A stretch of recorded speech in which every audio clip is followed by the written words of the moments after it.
உங்களை ஏமாத்தணும்னு நினைச்சவங்களும் உங்ககிட்ட திரும்பி கொடுத்துருவாங்க. அகம் பிரம்மாஸ்மி. செவ்வாயுடைய திசையான தெற்கு திசையில செவ்வாய்க்கிழமை அன்னைக்கு 7 நல்லெண்ணெய் தீபம் ஏத்தி மண்ணகல் விளக்குல, ஓகேங்களா, தூபம் காமிச்சு, ஓகே, தூபம்னா ஊதுவத்தி காமிச்சு வேண்டிக்கிட்டு வந்தீங்கன்னா வருஷ கணக்கில் வராம கடன் எங்கேயாவது காசு கொடுத்து மாட்டிக்கிட்டு இருந்ததுன்னா அந்த பணம் உங்களை சீக்கிரம் வந்து சேர்ந்துடும். உங்களை ஏமாத்தணும்னு நினைச்சவங்களும் உங்ககிட்ட திரும்பி கொடுத்துருவாங்க. இது ஒரு பெரிய தாந்திரிக பரிகாரம்.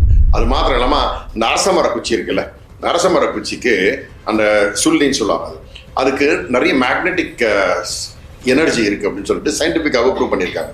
ஸோ இந்த அரசமர குச்சிக்கு அவ்வளோ ஒரு சக்தி இருக்குன்றதால தான் அந்த காலத்தில் நம்ம என்ன பண்ணோன்னா ஆண்மை திறமை நல்லா வளர்றதுக்கும் கர்ப்பப்பை நல்லா இருக்கிறதுக்காகவும் இந்த அரச மரத்தை போய் சுத்திட்டு வாங்க அப்படின்னு சொன்னாங்க. ஓகேங்களா, இது ஒரு மிகப்பெரிய ரகசியத்தை சிம்பிளா நம்ம முன்னோர்கள் சொன்ன ஒரு விஷயம். அதே போல அரச மரத்தை சனிக்கிழமை காலையில 8 மணிக்கு முன்னாடி போயிட்டு ஒரு 108 முறை அப்படி சுத்தி வந்தீங்க வச்சுக்கோங்களேன். சுத்தும் போது ஊதுவத்தி மட்டும் ஏற்றி வச்சு அப்படியே சுத்திட்டாங்க, வந்து அப்புறம் கற்பரை ஏற்றி கும்பிட்டுவாங்க. அப்படி செய்துட்டு வந்தீங்கன்னா பணப்பிரச்சனை இருந்ததுன்னா அது கம்மியாகி பணப்புழக்கம், அது கையில் நிறைய காசு வர ஆரம்பிக்கும், நிறைய காசு உங்கள் கையில் வந்து சேரும். இது ஒரு தாந்திரிக பரிகாரம்.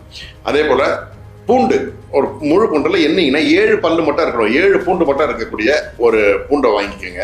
அது கூட ஒரு 7 காஞ்ச மிளகாய் அதை வச்சு ஒரு நூலில் கட்டி உங்கள் ஆஃபீஸில் இல்லை வீட்டில் வாசலில் கட்டி வைங்க. திருஷ்டி தோஷம் எப்படி இருந்தாலும் விலகும். திருஷ்டிக்கு ஒரு மிக சிறந்த பரிகாரம் இது.